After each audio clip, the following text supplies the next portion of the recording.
आज हम लोग त्रिकोणमिति चैप्टर क्लास 10th के जो 8वां चैप्टर है त्रिकोणमिति, उसको हम लोग समझेंगे।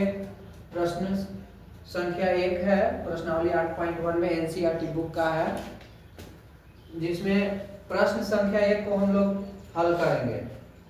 कह रहा है कि त्रिभुज ए बी सी में जिसका कोण बी समकोण है, ए बी बराबर 24 सेंटीमीटर और बी सी बराबर 7 सेंटीमीटर, निम्नलिखित का मान ज्ञात करना है। कह रहा है कि एक त्रिभुज एबीसी है। सबसे पहले देखिए हम लोग त्रिभुज एबीसी बना लेते हैं। त्रिभुज एबीसी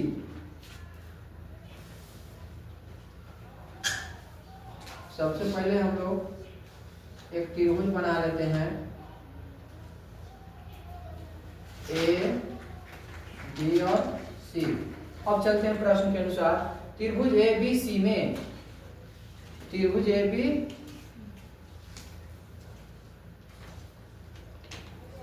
बी बराबर 24 सेंटीमीटर। ए बी का मान मतलब 24 सेंटीमीटर है। BC का मान 7 सेंटीमीटर दे दें। तो सबसे पहले हम लोग ज्ञात करेंगे AC, क्योंकि साइन थीटा बराबर होता है लंब बटा कर्ण। साइन थीटा बराबर होता है लंब बटा कर्ण। अब हम लोग को समझना होगा कि लंब किसको कहते हैं, कर्ण किसको कहते हैं और आधार किसको कहते हैं। तो सबसे पहले आप लोग समझिए, 90 डिग्री के जो सामने वाला कोण होता है उसको कर्ण बोला जाता है। 90 डिग्री के सामने वाला कोण को जो मतलब 90 डिग्री के सामने वाला जो भुजा होता है त्रिभुज के, उसको कर्ण बोला जाता है। और जो कोण होता है, जैसे कोण यहाँ पर ए कह रहा है, तो कोण के सामने वाला को लंब कहा जाएगा, यानी कि यहाँ पर लंब बराबर 7 सेंटीमीटर है, इसको लंब कहेंगे और इसके सामने वाला को कर्ण कहेंगे। और सी है और बाकी को हम लोग आधार कहेंगे। ठीक है, तो यहाँ पर कर्ण हो गया AC, BC हो गया लंब और AB हो गया आधार। तो हमको पता है कि साइन थीटा बराबर होता है लंब बटा कर्ण, लंब बटा कर्ण। यहाँ पर साइन A का मान पूछ रहा है त्रिभुज एबीसी में, तो साइन A बराबर हो जाएगा साइन A, तो साइन A यानी कि हमारा कोण A है। जब कोण हम इसको A मानेंगे तो हमारा लंब BC हो जाएगा। क्या हो जाएगा बाबू? BC। तो BC बटा कर्ण हमारा AC रहेगा, तो BC बटा AC हो जाएगा, यानी लंब बटा कितना? BC क्यों माने लंब? क्योंकि कोण A कर रहा है, तो हमको कोण ये कह रहा है, कोण A साइन A, यानी कोण A, थीटा का मतलब होता है कोण। ठीक है, साइन थीटा बराबर लंब बटा कर्ण होता है, तो थीटा के जगह हमारा A है, यानी कोण मान लेंगे A। तो A के सामने वाला जो भुजा त्रिभुज के रहेगा वो क्या रहेगा? वो रहेगा आपका लंब, और जो 90 डिग्री के सामने वाला रहेगा वो रहेगा कर्ण।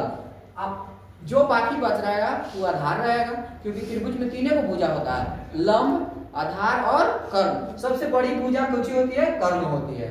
ठीक है, तो आप लोग समझिएगा यहाँ पर, जिसमें AB बराबर 24 सेंटीमीटर और BC बराबर 7 सेंटीमीटर दे रहे हैं। तो सबसे पहले हम लोग को साइन A बराबर BC बटा AC, तो BC तो ज्ञात है लेकिन हमको निकालना है सबसे पहले AC।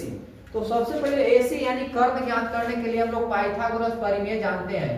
पाइथागोरस प्रमेय से, पाइथागोरस प्रमेय कहता है कि कर्ण के स्क्वायर बराबर लंब के स्क्वायर प्लस आधार के स्क्वायर। सबसे पहले हमारा कर्ण इस त्रिभुज एबीसी में AC है, तो AC के स्क्वायर बराबर लंब क्या है? लंब है BC, तो BC के स्क्वायर। फिर आधार क्या है बाबू? तो आधार हमारा हो गया AB, तो AB के स्क्वायर। ठीक है, तो AB के स्क्वायर। और आप लोग को पता है हम लोग को पहले AC स्क्वायर नहीं ज्ञात करना है, AC ज्ञात करना है। तो AC ज्ञात करेंगे, जब स्क्वायर है पार्टी जाएगा तो ये रूट चढ़ जाता है, तो BC के स्क्वायर प्लस AB के स्क्वायर हो जाएगा। ठीक है, तो AC ज्ञात करने के लिए BC का मान पुट करेंगे। तो BC का मान 7 है तो 7 के स्क्वायर कर देंगे। AB का मान 24 है तो 24 के स्क्वायर कर देंगे। ठीक है, root under AC equal to, AC क्या है, AC हम लोग को करना है। तो 7 के वर्गमूल क्या हो जाएगा, सॉरी हम लोग 7 का इस तरह से वर्गमूल भी निकाल सकते हैं।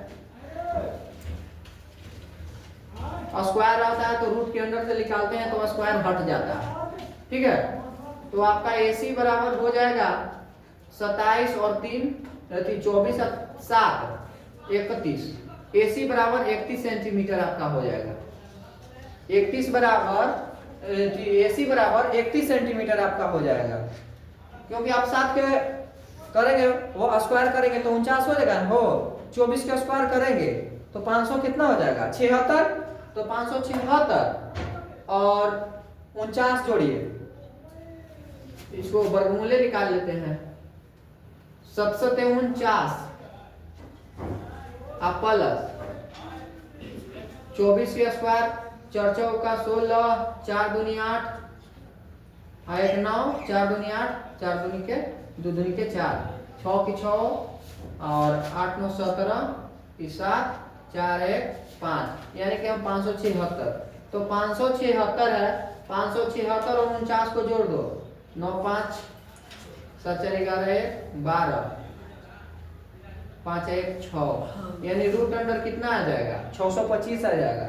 625 का वर्गमूल कितना हो जाएगा 25 हो जाएगा, यानी कि हमारा कर्ण AC बराबर कितना हो जाएगा 25 सेंटीमीटर।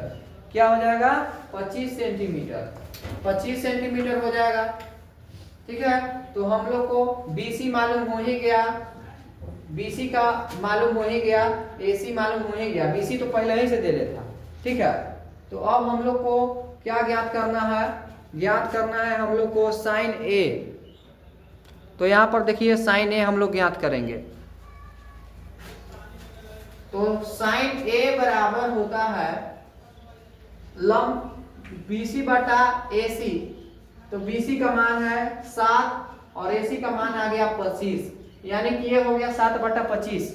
फिर हमको इसी में है एक cos A निकालना है, पहले क्वेश्चन में cos A।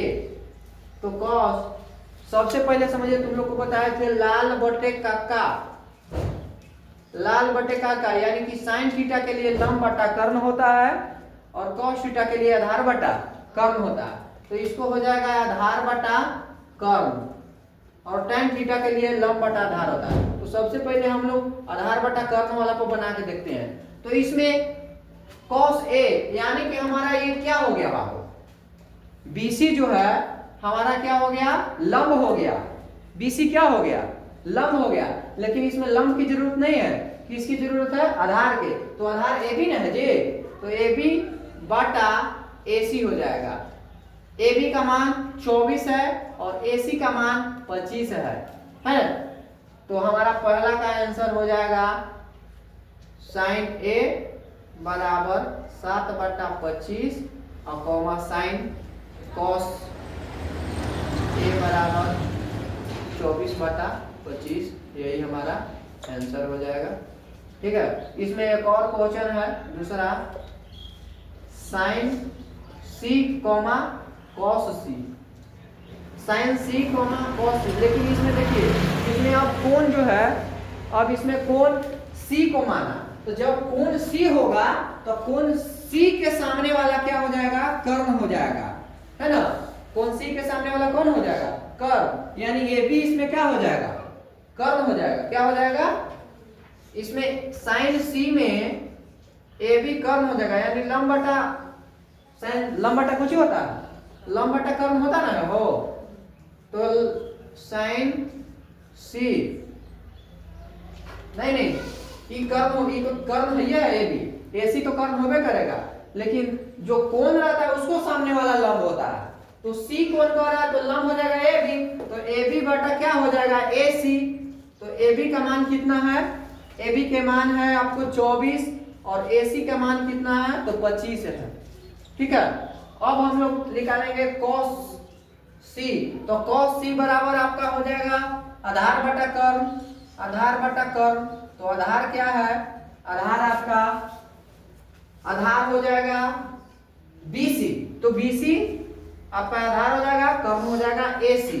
तो BC का मान कितना है, तो BC का मान है 7 और AC का मान है 25, यही आपका आंसर हो जाएगा, है ना। तो इस तरह से हम लोग क्लास 10th का फर्स्ट चैप्टर जो है, फर्स्ट क्वेश्चन को अच्छी तरह से सोल्व किए। इसको ध्यान से स्क्रीनशॉट कर लीजिए।